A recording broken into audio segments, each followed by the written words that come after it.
Magandang gabi po sa inyong lahat.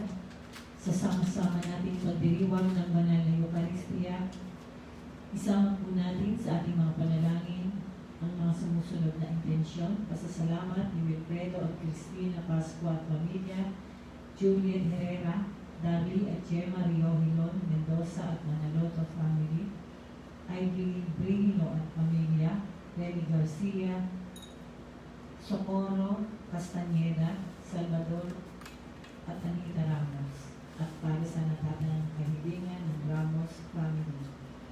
Para sa kagalingan ni Ernesto Palma, Estelita Mendoza, Armel Manaloto, Gemma Rico, Margarita Isabel at Lloyd Umali at buong pamilya, at Angelito de Jesus.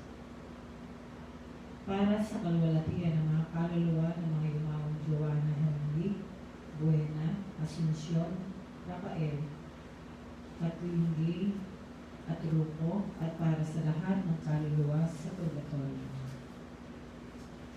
Panawagan ng Catholic Bishop Conference of the Philippines para sa mga sasama-samang pananalangin. Samahan ninyo kami, O Panginoon naming Diyos, sa patuloy naming pakikipaglaban sa pinsala na dulot ng pandemya ng COVID-19. Ganon din sa mga kaganapang pagpolitika na nagdudulot ng pagkawatak-watak ng aming bansa. Alam po ninyo kung gaano katindi ang aming pangangailangan na magkaisa upang labanan ang kaaway namin hindi namin nakikita na nagdulot na ng matinding pahirap sa amin at ng pagiging walang kasiguruhan sa aming buhay.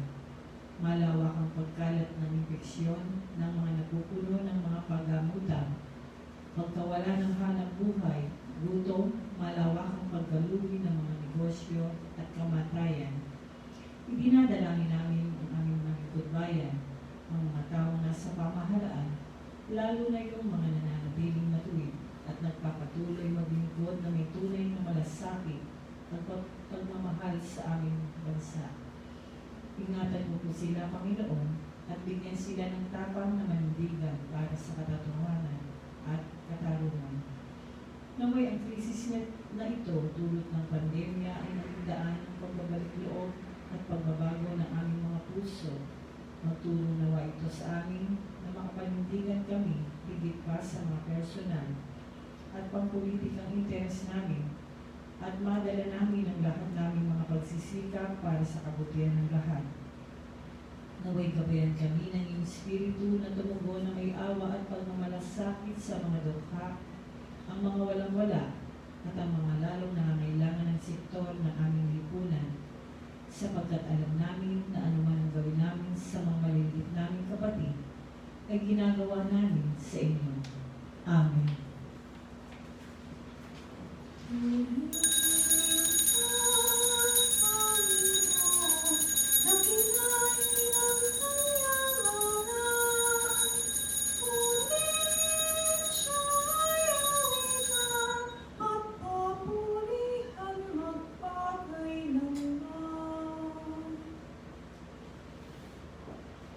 Mga kapatid, sa ating banal na pagdiriwang na ito, sama natin sa ating pananalangin ang aling pasasalamat at natatanging kahilingan ng mga sumusunod at ng kanilang pamilya: Rafael, Flora, Odette at Tiberio Helio, Brian at Jasmine Yu, pamilya David at De La Cruz, Cecily Rivera, Rosemar Paming, Leo at Celestina at Ana Maritiu, Dennis at Eddie Santos, Danilo at Emily Sebastian, Alex at Chima Garog, Michelle Esteban, Nangket Marisa De La Cruz, Aurora Silungan, Lourdes Hilario, Junat Soli de Rosario, Elma Nagwador, Jean Silungan, Noela Jenny Galvez, Dr. Barat Marito Lentido, Dr. Betsaida Manaag, Ana Carmela de Guzman, Vidal at Marieta Queron, Ricky at Avit Magpo, Celia San Felipe, Edgardo at Aida Cunanan, Renet David de Leon, Jennifer Francisco, Alicia Arcega Viacrucis, Antonio at Evelyn Salazar, Celi Silin Dominic Nicolas, Cesar at Lolita Nicolas, Larry, Teresa at Ramon Valenzuela, Marlo at Mary Grace Riano, Edwin at Aida Gumapas, Antonio at Victoria Sanchez, Nida Digoro, Christopher at Janet Lo, Janet Di Pascual at Didi ng EDB Community, Reverend Father Pino Pensulit, Bishop Dennis Villarojo, para sa kaligtasan ng mga sumusunod at ng kanilang pamilya, mga kasapi ng Rights of Columbus, Holy Child Council, 6737 ng Bustos, at ng Catholic Women's League ng Lawak, May Kawayan, mga mananampalataya ng Barangay Pulo, San Rafael, at ng Barangay Cambao, Bustos, Lito at Karen Berrel de Dios, Edwin at Josie Lazaro, mga manggagawa sa Philippine Ports Authority Head Office, MPMO, Marisa Cunanan, Marisa Castin, Maria Corazon Alcantara, Victor Divina MC, Dina Saavedra, Jody Tayana Marfil, Nick at Evelyn Rillera, Piling Villanueva, Camila Saro Aquino, Jen Tamani, Ruela Villedo, Arman at Amy Isma, Architect Bernard at Eda de Guzman, June at Doris Pilehera, Josie Brillantes, Amy Ferry Manalo, Evelyn Bunag, Susan Dumaday, Pamilya de Tunua, Emelita de la Cruz, Gima Joana Linden, Yvette Barrera, Gigi Bautista Alejandro, Ivy Lorin, Jaime Jovian Cruz, Maria G. Ada, Dr. Ken Ada, Dr. Unaiza Katrina Monera, Dr. Caroline Enriquez, Dr. Alan Yvonne Guevara, Dr. Chester Calapis, mga doktor at medical staff ng Our Lady of Fatima Hospital sa Valenzuela City, Santo Niño Hospital sa Bustos, Amang Rodriguez Memorial Medical Center sa Marikina City, Region 2 Trauma and Medical Center sa Bayumbong, Nueva Vizcaya, Brihino Hospital, Skyline Hospital at Qualinen Hospital ng lungsod ng San Jose del Monte. Lahat ng mga frontliners sa pagsugpo sa pagkalat ng salot ng COVID-19, gayon din ang mga kawali ng pamahalang nasyonal at lokal, lalo na ng lungsod ng San Jose del Monte. Para sa kagalingan ni Anita Lopez, Eloisa Villamil, Eric Emaroy, Corazon Rodriguez, Alicia Nivega, Aris Ann San Miguel, Jose Ingat, Timoteo Orihuela, Capistrano Manlegro, Samantha Osea, Jojit Santiago, Marian Maravilla, Chelo del Mundo, Quirino Cristobal, Corazon Donato, Adriano Santos, Lito Soriano, Enrico Villanueva, Benjamin Valerio, Rami Banaag, Dolores Rogero, Feli Victoriano, Lucy Vita Pami, Renaldinho Laguador, Ninda Saison, Reggie Garcia, Sam Ingal, Dr. Harold Ramil, Alvin David, Ricardo de Lobelia, Danilo Francisco, Arthur Cruz, Neil Francis Navarro, Dave Mark Cruz, Jet Marcelo, Jean Claudia Nebres, Marco de Leon, Carlene May Oquiza, Dr. Benjamin Miranda Jr., Eliseo de Guzman, Daniel Babaran, Rowena Agbayani, Maria Victoria P. de Rosario Pamilya, para sa karawan ni na Ems Legaspi, Cyrus Joseph Andres, Aisa Santos, Michael Kevin Gadi, para sa kapayapaan ng kaluluwa ni Ricardo Cedonia, Viviana Gil Sila, Isabela Leticia Evelyn Alfredo Eric Nicolas Nelson, Frederick Raquel Dean Puloy, Maura Roman Andres Epifania, Rufo Celia Marisa Flor Protasio Susana, Atanasia Nestor Maria Teresita Ima Concepcion Jaime, Domingo Maximina Alejandro Enriqueta, Brian Angelo Maricel Jose Filora, Sofia Roy Justin Lucila Felisa, Pedro Felino Romeo, Domingo Rosa Jocelyn Daisy Romel Jose Ricardo Maria, Antonia Maria Mercedes Mark Marlene, Agustin Felicidad Magdalena Jose Pipito, Antolin Malu Nemesio Cesar, Minerva Dennis Remedios Alberto, Belencito Martivil, Purificacion Gaspar Marina Juanita, lahat ng mga kaluluwas purgatorio at hindi ng mga namayapang mga lektor ng Dioceses ng Malolos at hindi ng mga doktor at frontliners at mga naging biktima ng salot na COVID-19. Sa ngalan ng Ama at ng Anak at ng Espiritu Santo, Amen. sumainyo ang Panginoon. At sumayo rin. Mga kapatid, tinipon tayo bilang kanibdagan ka ng Diyos, kaya lumulog tayo sa mawaing Panginoon na nagpapatawad sa atin ng lubos.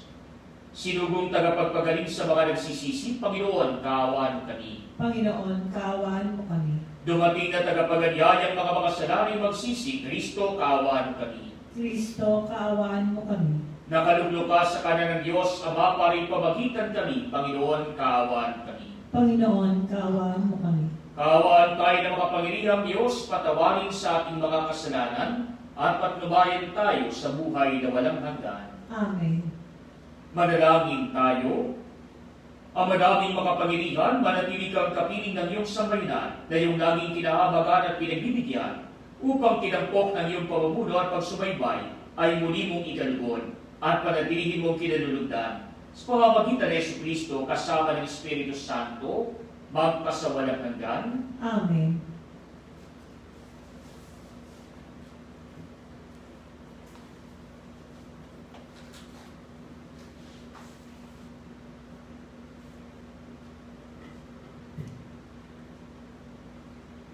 Ang salita ng Diyos mula sa aklat ni Propeta Nahum.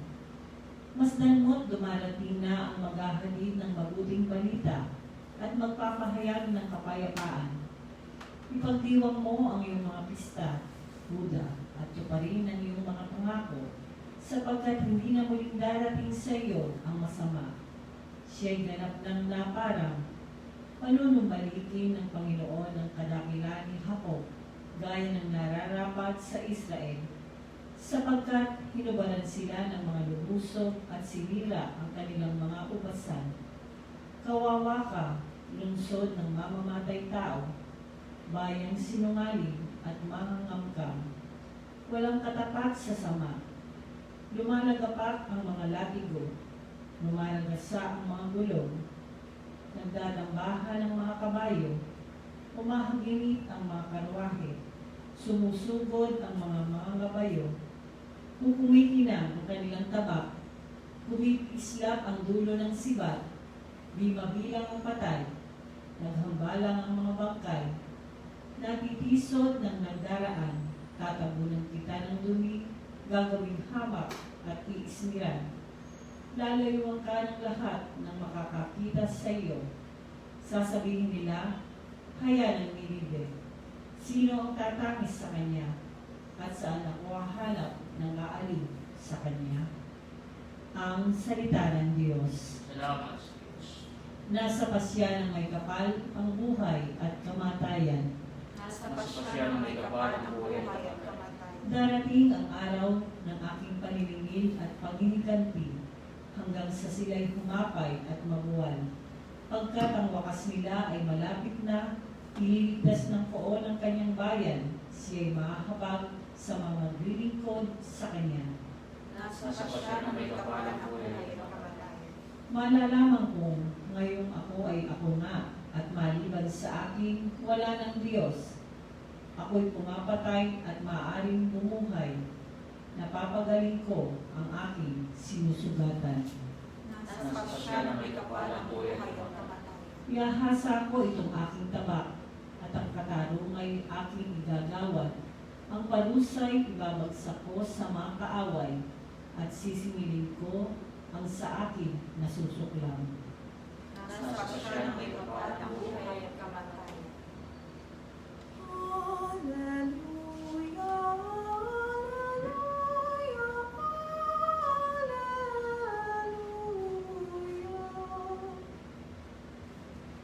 Sumainyo ang Panginoon.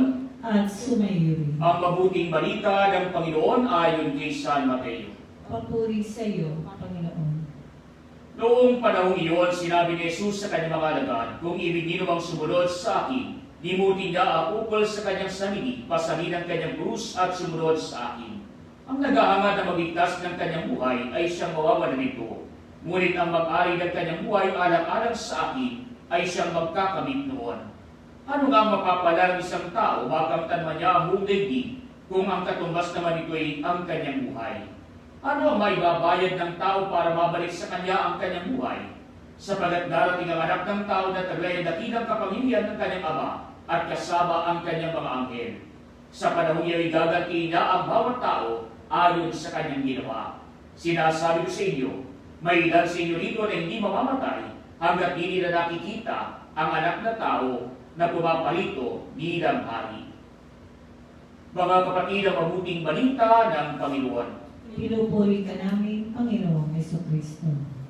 Mga kapatid, sa ating pong banal na Ebanghelyo, pinapahayag sa atin ng ating Panginoon ang kanyang panukala sa atin na kung sino man ang ibig na sumunod sa Kanya ay nararapat lamang na limutin ang ukol sa kanyang sarili, pasanin ang kanyang krus at sumunod sa ating Panginoon. Sapagat una sa lahat, ang Diyos ang dapat nating pagpalagahan. Kaya nga po madalas na sinasabi sa atin, kapag wala ang ating Panginoon, wala rin ang bawat isa sa atin. Sapagat ang Diyos ang may likha ng bawat isa sa atin. Kaya nga po tayo nilikha ayon sa wangis at larawan ng ating Panginoon. Sapagat nilikha tayo para maging mabuti, gumawa ng mabuti at hindi naman ay magpakabuti sa lahat ng pagkakataon. Kaya nga po sa ating mabuting balita, pinapakita sa atin ng ating Panginoon na ang dapat natin sundin ay walang iba kundi ang Diyos. Sapagat kung tayo susunod lamang sa ating Panginoon, mapapabuti ang ating kalagayan sapagat mabuti ang ating ginagawa. Kaya nga kinakailangan natin yung mga panukala na ito ng ating Panginoon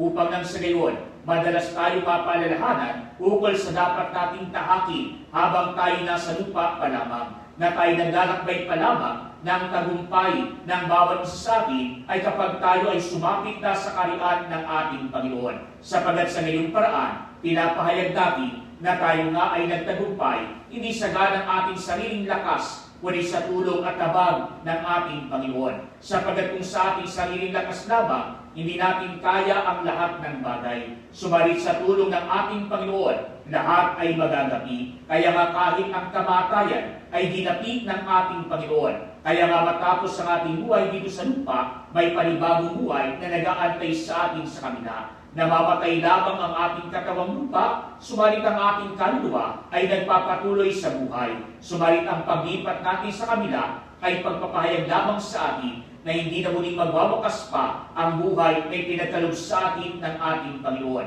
Sapagat magpapanibago tayo ng ating patutunguhan, magpapanibago tayo ng ating kalagayan. Sapagat pagdating natin sa kabila, sa buhay kapiling ng Diyos, ang buhay natin ay buhay na ng pagpapala, buhay na ng pagpupuri sa ating Panginoon pang magpakailanman. Sapagat magiging ganap na ang ating kaligayahan, sapagat kapiling na natin ang pinakamimiti ng bawat isa sa atin. Kaya nga po ang sabi sa atin sa ating mabuting balita, habang tayo nasa lupa pa lamang, kinakailangan natin ang magbata ng dapat nating batahin. Kinakailangan natin pasanin ang dapat nating pasanin. Kinakailangan natin na tayo mismo ay sumunod sa ating Panginoon sa kabila ng mga pagsubok na ating nararanasan at ating nakikita sa ating paligid. Sapagat ang nagiging matapat sa ating Panginoon hanggang sa wakas ay ang nagtatagumpay sa tulong ng ating Panginoon. Kaya nga po mga kapatid, kung titignan po natin, yung ibang mga tao ay nagtatanong, tayo naman ay nasa Panginoon. Sinusunod naman natin ang mga utos ng ating Panginoon. Pero bakit ganoon? Kung sino pa yung nasa Panginoon, siya pang napakarami ang binabata na paghihirap. Siya pang napakarami na pinadaranasan na mga pagsubok sa buhay. Subalit mga kapatid, sa buhay po natin, may mga tinatawag tayo na necessary sufferings. Bakit? Sapagat hindi po pwedeng lahat madali. Sapagat kung lahat madali, hindi tayo mag-i-improve. Kaya nga po ang sabi sa akin, kung gusto mong maging marunong, maghihirap ka. Kailangan mo mag-aral. Hindi po pwedeng tatamad-tamad ka sa pag-aaral, tapos hihiramin ka bilang genyo. Hindi po pwede yun. Kaya yung mga talagang dumudulong, yung talagang nagsusunog ng kilay na tinatawag, ibig sabihin, nagpapagal doon sa pag-aaral. Kaya kung gusto mo maging eksperto sa isang bagay, maging mahusay ka, maging pinakamabisa ka, pag-aalayan mo ito ng pag-aaral, pag-aalayan mo rin ito ng iyong karanasan. Bibigyan mo ng oras, bibigyan mo ng panahon, bibigyan mo ng tama na pagkalinga para nang sa gayon, yung lahat ng iyong matututunan na mga aral mula sa iyong ginagawa ang magpapaging dapat sa iyo para makapagbigay din ng payo sa iyong kapwa na nagsisimula pa lamang. Sapagat yung pagdaraanan pa lamang nila, napagdaanan mo na. Kaya nga po yung mga inventor, yung mga naka-invento ng mga magagandang bagay sa ating paligid, hindi naman ibig sabihin na nag-isip sila, na-invento na kagad nila yung mga bagay na yun. Kaya nga po halimbawa si Thomas Edison, sa isang invention niya, na halimbawa yung ilaw, yung incandescent bulb, ilang beses siyang nag-fail, ilang beses siyang naging bigo. Kaya nga po sa isang inbensyon niya, maaaring 1,000 beses siya na nagsubok para nang sa gayon, makita niya kung ano ang pinaka-epektibo. O kaya naman, masigit pa roon ang kanyang ginawa na bilang ng pagsubok. Kaya nga po mga kapatid, bakit siya nagkaroon ng tagumpay sa kanyang imbensyon? Sapagat hindi siya natakot na siya magpagal, hindi siya natakot na siya maghirap, hindi siya natakot na siya magdusa ng katakot-takot na mga pagsubok, o kaya naman ay katakot-takot na mga pagkabigo. Sapagat sa kabila ng mga pagkabigo, meron kang matututunan. Sa likod ng pagkabigo, may tagumpay na nag-aantay. Kaya nga gayon din po naman mga kapatid, yung mga taong palagi na lamang nababasted, yung sinasabi, try and try until you die. Di totoo yun. Ang sabi sa akin, ang tunay talaga, try and try until you succeed.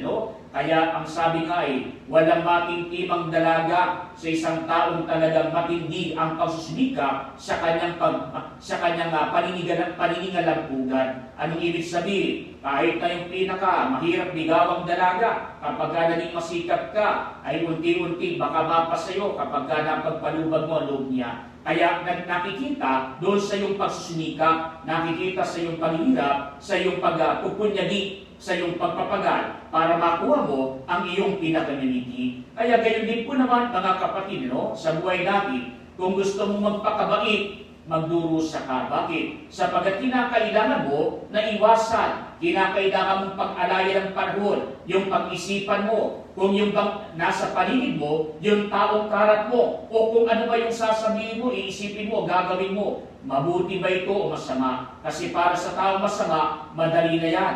Lahat ng masama, okay na sa kanya. Pero sa taong mabuti, lilimitin mo pa. Kapag masama, iiwasan. Pag mabuti, iyon ang gagawin. Kaya kinakailangan maging mapanagutan tayo sa ating ginagawa. Kaya nga po, maghihirap ka sapagat kinakailangan mo pa na ikay magpamili. Magdurusa ka, magpapagal ka sapagat kinakailangan mo na piliin ang nararapat lamang at iwaksi naman ang hindi karapat-dapat. Kaya nga po, sa ating mabuting balita, kung nais mong sumunod sa ating Panginoon, kasama ito sa ating pagpapasa ng krus, kasama ito sa paglimot sa ating sarili, sapagat ang dapat nating pagpahalagaan, hindi yung ukol sa sarili lamang natin. Ang dapat nating pagpahalagaan ay ang ukol sa ating Panginoon. Kaya nga po habang ikaw ay gumagawa ng mga bagay ukol sa Diyos, kahit na ikay naghihirap, nag-i-improve ka sapagat sa gayong paraan, nagiging maganda ang iyong pananaw sa buhay. Sapagat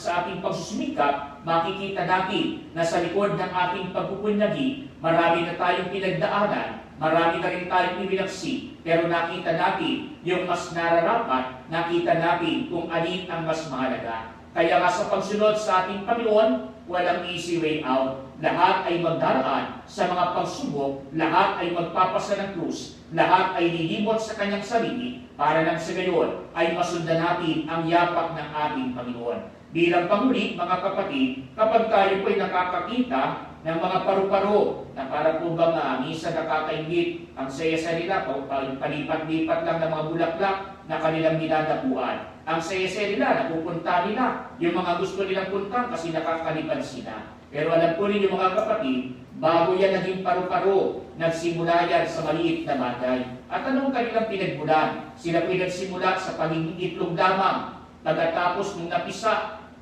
ano na ang kalalabasan nila? Pagdating ng panahon, magiging parang uod sila. Yung tinatawag natin caterpillar, gumagapang-gapang dyan sa baba. Tapos ay hindi nila maabot yung mga gusto nilang abutin sapagkat kinakailangan, gumapang muna sila. Pero mga kapatid, after some time, yung caterpillar na ito ay pupunta sa isang lugar na kung saan bibitin siya roon, mabalutin siya ng sarili niyang baluti at tatawagin siyang pupa. At pagkatapos naman noon ay unti-unti, pagdating ng takdang panahon, lalabas siya mula sa kanyang pinagkakandungan at magiging isang paru-paro. Pero alam po ninyo, mayroong dahilan ang lahat ng bagay.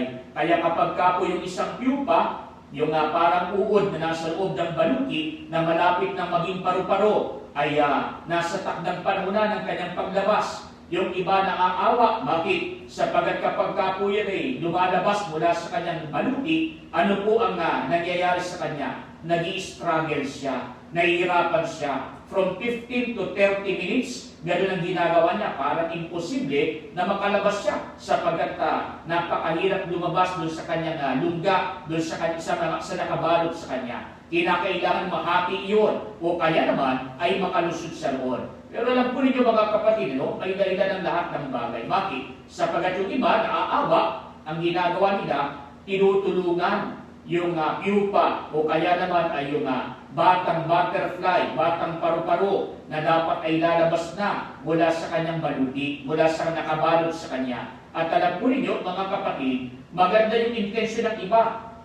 Pinuputol, tinatanggal mula sa kanyang pinaglulunggaan para makawala yung batang paru-paro. Pero mga kapatid, pag ginawa natin yun, hindi tayo nakakatulong. Bakit? Kasi yung paru-paro na ito, na dapat sana paglabas niya, ay ilalaglag niya ang kanyang pakpak at lilipad na siya after some time. Alam po niyo, pag tinulungan natin siya nang makalabas sa kanyang pinagkakakanlungan, hindi na siya makakalipad kahit kailan. Bakit?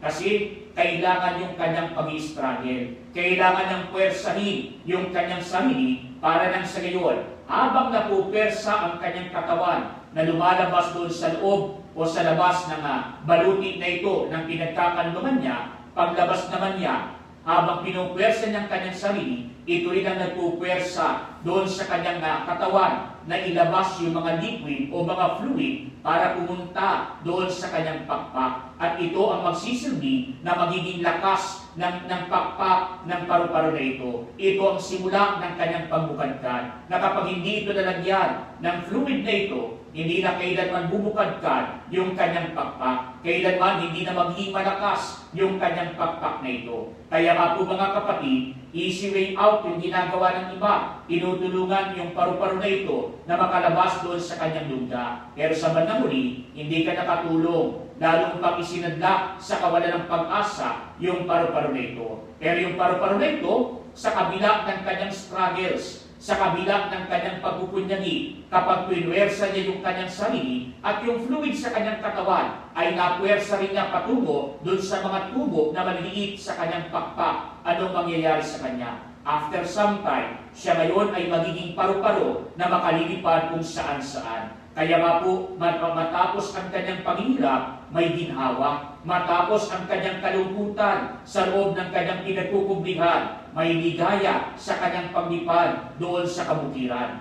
Kaya nga po mga kapatid, pinapayag sa atin ng ating Panginoon, hindi ang paghihirap ang katapusan ng ating buhay. Ito ay ating lamang kasangkapan upang nang sa gayon, lumaya tayo mula sa paghihirap na ito at makamta natin ang kaginawahan at kaligayahan sa piling ng ating Panginoon kapag tayo nagtagumpay na sa buhay na ito sa tulong at tabang ng ating Panginoon. Kaya mga kapatid, lagi natin tatandaan yung sinasabi ng ating Panginoon, kung ibig ninyo sumunod sa akin, limutin niya ang upol sa kanyang sarili, pasarin ang kanyang krus at sumunod sa akin. Mga kapatid, sa pamamagitan ng paglibot sa sarili, pinapasa natin ang ating krus sa araw-araw sa pagsunod sa yapak ng ating Panginoon.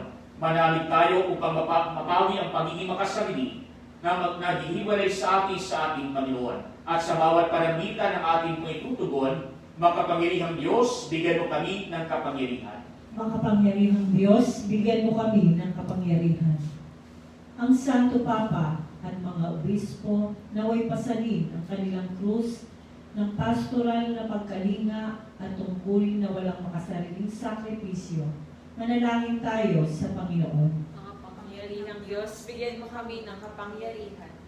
Ang lahat ng tumanggap ng bigat ng tungkulin publiko naway lumagos sa pag-ibig ng Diyos sa pamamagitan ng kanilang responsable, totoo, at malinis na pagsasagawa ng kanilang mga tungkulin. Manalangin tayo sa Panginoon. Mga kapangyarihang Diyos, bigyan mo kami ng kapangyarihan. Buong puso nawa nating suportahan ang pagsulong ng katotohanan at labanan ang patagong impluensya ng kasamaan. Manalangin tayo sa Panginoon. Mga kapangyarihang Diyos, bigyan mo kami ng kapangyarihan. Ang mga biktima ng opresyon naway magtamo ng katapos Manalangin tayo sa Panginoon. Makapangyarihang Diyos, bigyan mo kami ng kapangyarihan. Ang mga nagdusa at namatay para sa pananampalataya na may umani ng makalangit na gantimpala, manalangin tayo sa Panginoon. Makapangyarihang Diyos, bigyan mo kami ng kapangyarihan. Ama ng aming Panginoong Kristo, tanggapin mo ang mga panalangin ng naglalakbay mong bayan na nag-aanga na matagpuan ng iyong kalooban sa pagsunod sa mga yapak ng iyong anak. Siya na bubuhay at nag-ahari kasama ng Espiritu Santo, magpasawalang hanggan. Amen.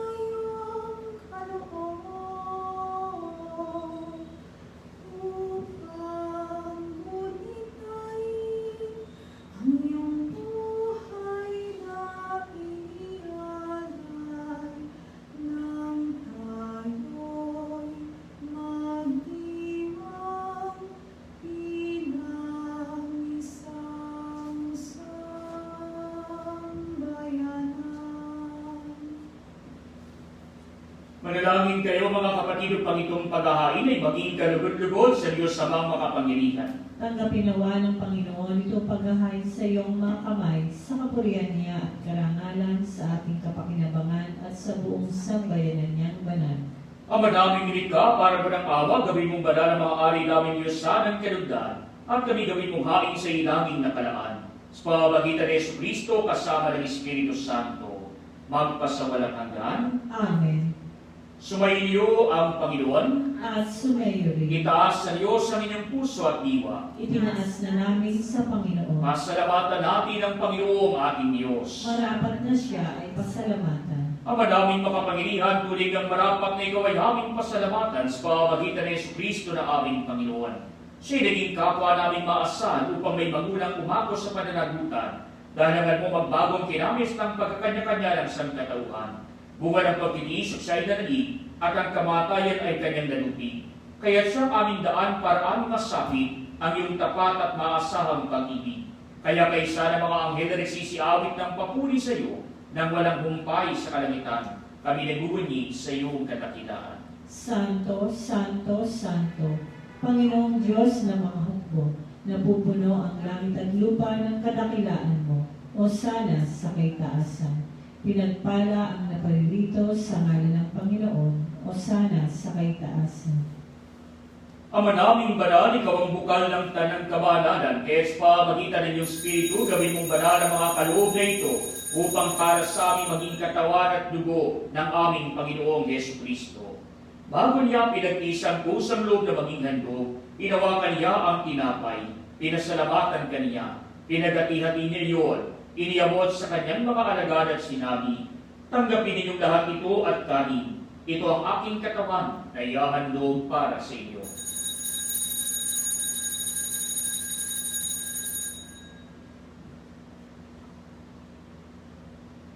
Gayun din naman noong matapos ang hapunan, hinawakan niya ang kanis, muli kaniyang pinasalamatan. Iniabot niya ang kanis sa kanyang mga alagad at sinabi, tanggapin ninyong lahat ito at inumin. Ito ang kanis ng aking dugo, ng bago't walang hanggang tipan. Ang aking dugo ay bubuhos para sa inyo at para sa lahat, sa pagpapatawad ng mga kasalanan. Gawin ninyo ito sa pag-alala sa akin.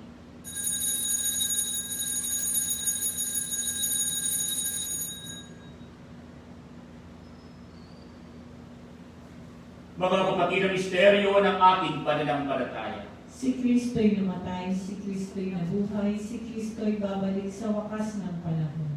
Ama, ginagawa namin ngayon ang pag-alala sa pagamatay at muling pagamuhay ng iyong anak. Kaya iniaari namin sa iyo ang tinapay na nagbibigay buhay at ang kanis na nagkakaloob ng kaligtasan. Kami nagpapasalamat dahil kami yung minarapat na tumayo sa harap mo para maglingkod sa iyo. Sinasamo namin kami magsasalo-salo sa katawan at dugo ni Kristo ay mabuklod sa pagkakaisa sa pamamagitan ng Espiritu Santo. Ama, lingapin mo ang iyong simbahang naganap sa buong daigdig. Puspusin mo kami sa pag-ibig kay San Francisco na aming Papa, na Fidelis namin Obispo at ng Tanang Kaparian. Alalahanin muli ng mga kapatid namin na hinday nang may pag-asang sila muling mabubuhay, gayon din ang lahat ng mga pumanaw. Kahawaan mo sila at patuloyin sa iyong kaliwanagan. Kahawaan mo at pagindapatin kaming lahat na makasalo sa iyong buhay na walang wakas. Kaysa ng mahal na Birheng Maria na ina ng Diyos, ni San Jose na kanyang kamiyak ng puso, kaysa ng mga apostol at ng lahat ng mga banal na nabuhay dito sa daigdig ng kalugod sa iyo. May pagdiwang naman namin ang pagpupuri sa ikararangan mo sa pamagitan ng iyong anak na aming Panginoong Heso Kristo. Sa pamagitan ni Kristo, kasama niya sa Kanya, ang lahat ng parangal at papuri ay sa iyo, Diyos Amang makapangyarihan, kasama ng Espiritu Santo, magpasawalang hanggan. Amen. Mga kapatid, sa talubilin ng mga nakagagaling na utos sa turo ni Jesus na Panginoon natin at Diyos, ipahayag natin ang lakas loob. Ama namin, sumasalangit ka, sambahin ang ngalan mo, mapasanin ang kaharian mo, sundin ang loob mo dito sa lupa para nang sa langit. Bigyan mo kami ngayon ng aming kakanin sa araw-araw at patawarin mo kami sa aming mga sala para ng pagpapatawad namin sa nagkakasala sa amin, at huwag mo kaming ipahintulot sa gusto, at iadya mo kami sa lahat ng masama. Hinihiling namin kami iadya sa lahat ng masama, pagkalooban ng kapayapaan araw-araw, iligtas sa kasalanan, at ilayo sa lahat ng kapahamakan, samantalang aming pinananabikan ang dakilang araw ng pagpapahayag ng tagapagligtas namin si Yesu Kristo. Sapagkat iyo ang kaharian at ang kapangyarihan at ang kapurihan magpakailanman. Amen. Panginoong Yesu Kristo, sinabi mo sa iyong mga apostol, kapayapaan ang iniiwan ko sa inyo, ang aking kapayapaan ang binibigay ko sa inyo. Tuhayan mo ang aming pananampalataya at huwag ang aming mga pagkakasala. Pagkalooban mo kami ng kapayapaan at pagkakaisa ayon sa iyong kalooban, kasama ng Espiritu Santo, magpasawalang hanggan. Amen. Ang kapayapaan ng Panginoon ay laging sumainyo. At sumayo rin. Magbigayan kayo ng kapayapaan sa isa't isa.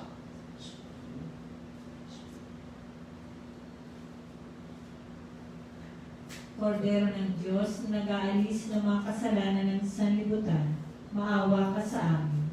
Kordero ng Diyos na nag-aalis ng mga kasalanan ng sanlibutan, maawa ka sa amin.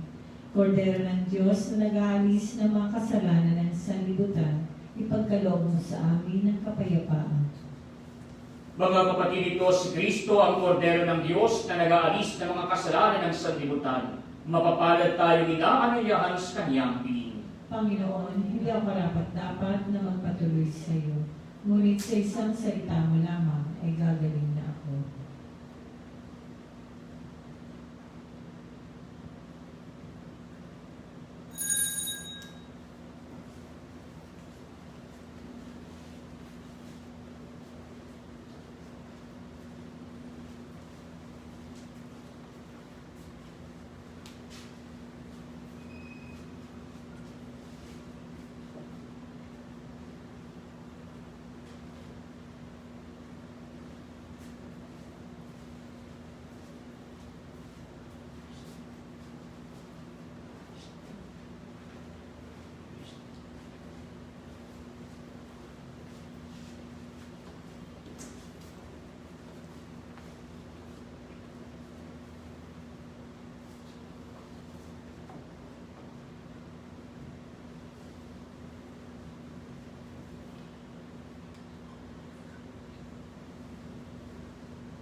Oratio Iterata, kaugnay ng COVID-19.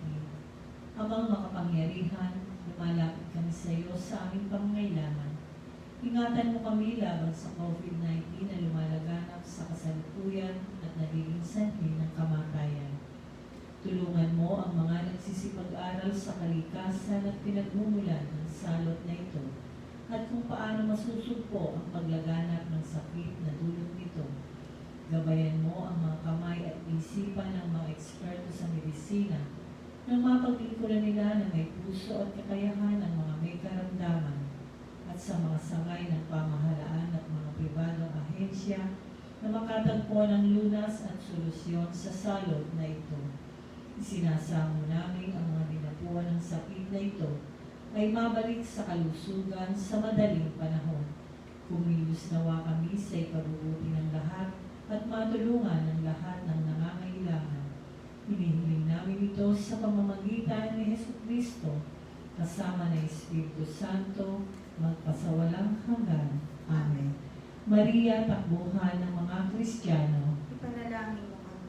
San Rafael Arcangel. Ipanalangin mo kami. San Roque. Ipanalangin mo kami. San Lorenzo Luis. Ipanalangin mo kami. San Pedro Calunsod. Ipanalangin mo kami. San Pedro Apostol. Ipanalangin mo kami.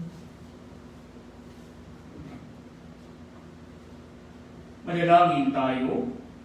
Ang madaming mapagmahal kaming pinapagsalo mo sa banal na pakikinabang ayon tuwangan sa ginagawa namin sa araw-araw upang kaming hindi mo pinagkakaita ng pagsubaybay ay gawin mong maging marapat sa lubos na kaligtasan. Sa pamamagitan ni Jesucristo kasama mo ng Espiritu Santo, magpasawalang hanggan. Amen. Sumayin niyo ang Panginoon At sumayo rin. at pagpalain kayo ng makapangyarihang Diyos, Ama at Anak at Espiritu Santo. Amen. Umayo kayo sa kapayapaan ni Kristo. Salamat sa Diyos. Ngayon at ipahal na kanyang pagkalingat na isa buhay pa